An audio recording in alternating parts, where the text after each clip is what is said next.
So he proposed and I said yes. But that's when hell broke that to entertain me, and he was showing me all these sweet photos of my husband, and he had no idea that his mom was gonna bring those out. Also his neighbor says hi because she can't speak English and she didn't know how she was gonna communicate with me. Hello guys, welcome back to my channel. My name is Rhoda. I just want to do a chit chat video while I'm driving between cities here. I am going to a nearby city that's like 200 kilometers away from Weihai, and I'm bored. I'm by myself, so yeah, I just want to have a little chat with you guys as we are cruising.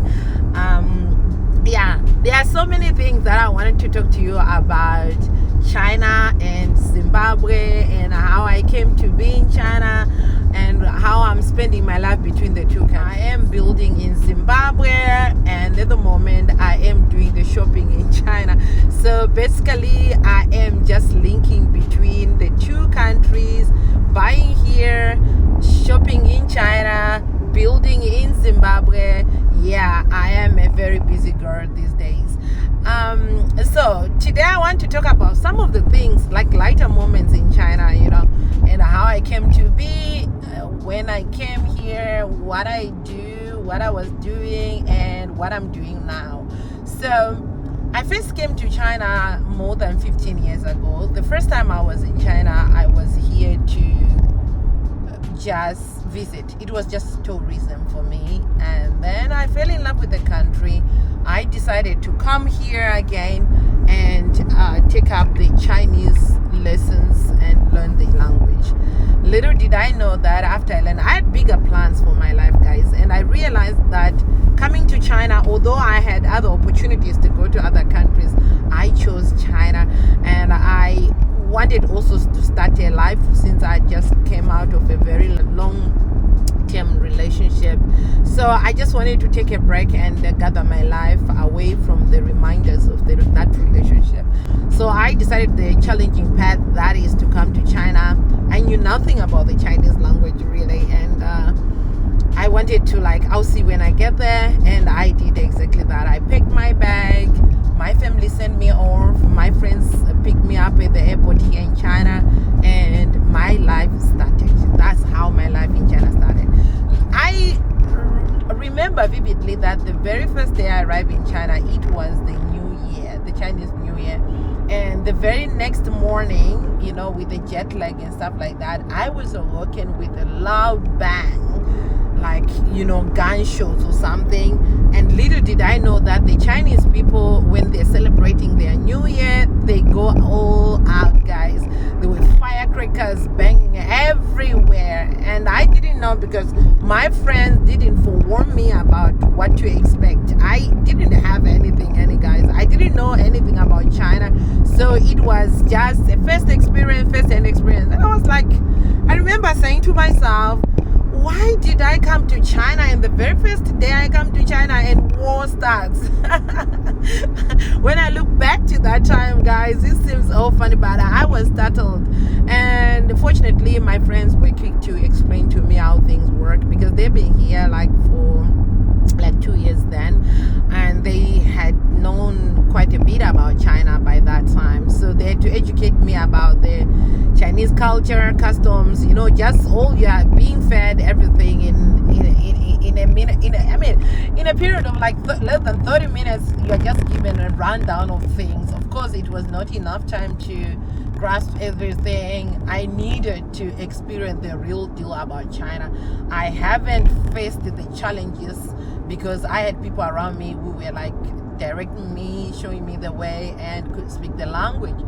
So I waited until we went back to the city, and I enrolled in the university. I made myself feel at home, and my teachers were really amazing, and I loved studying that time. But there were challenges, of course, every day, because I didn't know the language. I didn't know nothing about the Chinese language. It was, you know, my first time. You know, I started to learn from hello, you know, those introductions, saying your name, and I had to choose up a name. I remember I had options of names to choose, and I went with Ping Ping, which I still use until this day, guys.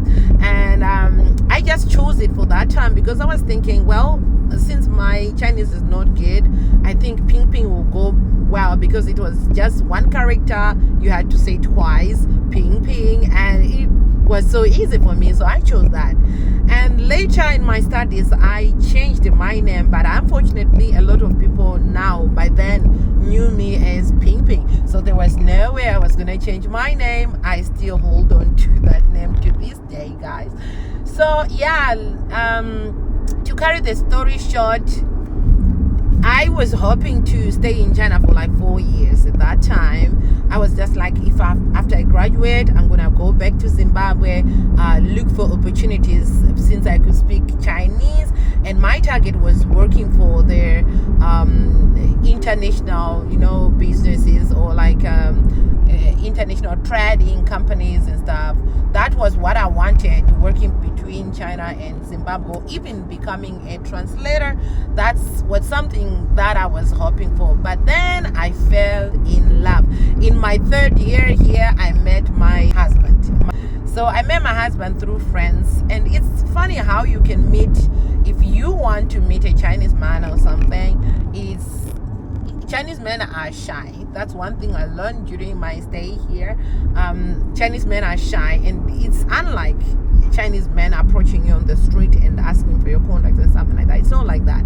So most of this meetup happens between friends. So friends can link up, or colleagues, or anybody can link up. So it's mostly about people that know you and people that know the other guy, who can, like matchmaking kind of.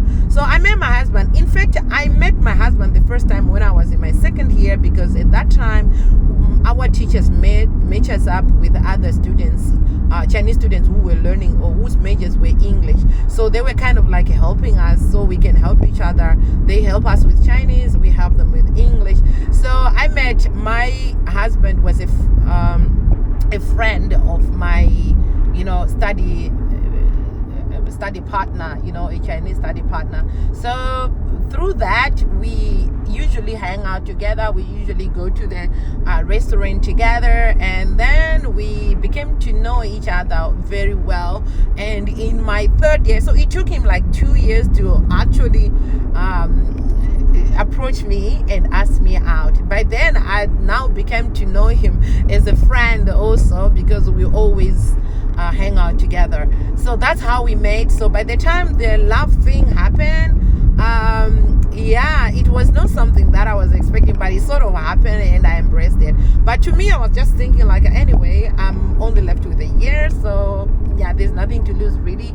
If it works, and if it doesn't work, I don't care. It's just something that I'm in a relationship with somebody who can help me and stuff like that. So yeah, the relationship formed, and in my last year, like I was towards graduation, my husband proposed, because by then he realized that, okay, after graduation I was gonna leave, and probably he was gonna miss that chance of asking me out. So he proposed, and I said yes. But that's when hell broke loose, because I didn't actually know a lot about the Chinese customs and how the families are heavily involved when it comes to marriages and stuff. I didn't know. So when I accepted his proposal, I was then advised by other Chinese friends and stuff, like, have you met his parents? You really need to meet his parents.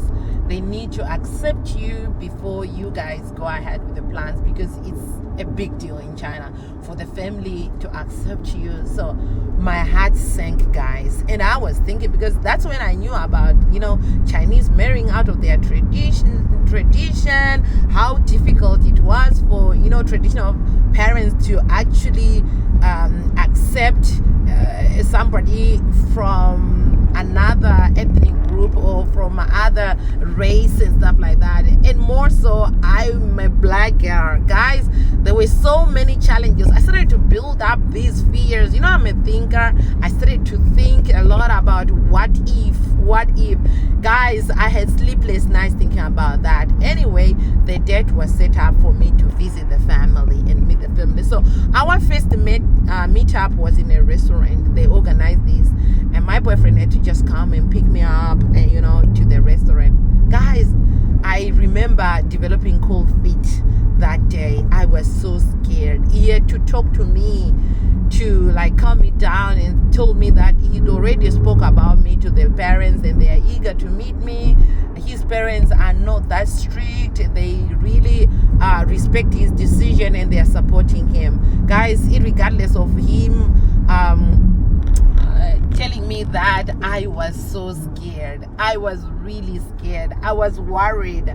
I was like, guys, what if I embarrass myself in front of them? I've never had such in China. It was my first boyfriend, my first Chinese boyfriend, and I was really scared. Then the meetup happens. I went to the restaurant, guys. The moment we step in the restaurant, the mother was as sweet as she can be. She made me so welcome. They received me so well. I was surprised, and I cursed myself for overthinking about things for days. Yes, and well, the meetup went well. We had lunch together, and his mom, of course, I think she was also as nervous as I, because she can't speak English and she didn't know how she was going to communicate with me. At that time, my Chinese was not that great as well, but I could speak a bit. So I tried to use the little Chinese I knew to communicate with the parents. The father was just calm and really welcoming. They really made me feel at home. And my husband then had never told me that in his family there were 3 of them and they were all boys. So at that meetup, it was his mother, his father, and his brother and wife. So the other brother I couldn't meet because he lived out of the city. So yes, so after I met them, we had lunch, and the mother explained to me that she only has sons, and she is really happy to welcome me in the family. And she brought the photos of my husband's photos during his younger age, like when he was young, when he was in elementary school. She brought all that to entertain me, and she was showing me all these sweet photos of my husband. And he had no idea that his mom was gonna bring those albums, the first time we meet. And he was like showing me, yeah, this is him when he was little, this is him when he graduated from kindergarten, and so forth. Anyway, she made the meetup so light and so enjoyable, and I immediately become relaxed, and I felt welcomed, and I loosened up a bit, and we spoke. And then they approved the relationship. They were happy, and they asked me about my parents, what my parents does, and what I was doing, and my plans and stuff like that. So I did explain them, and they were satisfied with that. And then we go, after a month, we had another meetup in the family home this time. And the mother, by then, she knew my favorites, what I love to eat and stuff like that. And his mother made all my favorite dishes, and I enjoyed the stay. And I actually spent the whole day in his house on that particular day.